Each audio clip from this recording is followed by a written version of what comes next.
Hi, in this video we're going to take a look at how to install software using HP's iLO integrated remote console. So in this video I'm going to install VMware ESXi. So to do that we need to go to our integrated remote console, log in, and then head over to remote console. And then click HTML5 console, and our console will open up. Then what we need to do is click the little disk in the top left hand corner and head down to CD/DVD and select local ISO file, and then locate the ISO media that you want to install. In my case it's going to be the ESXi.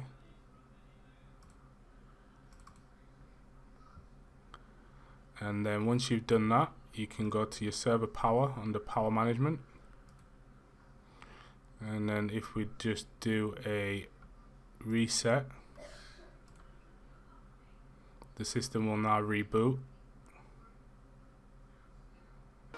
So the system will reboot, and then what we'll do now is we'll just select F1 to continue, and we can see now it starts to boot into ESXi in my case. And that's all you need to do. Thanks for watching. Thank you for watching this video. I hope you found it useful. Please feel free to subscribe to my channel simply by pressing subscribe. And if you want to stay up to date with the latest videos that I upload, then please go ahead and press the notifications bell, and you will be notified every time I upload a new video.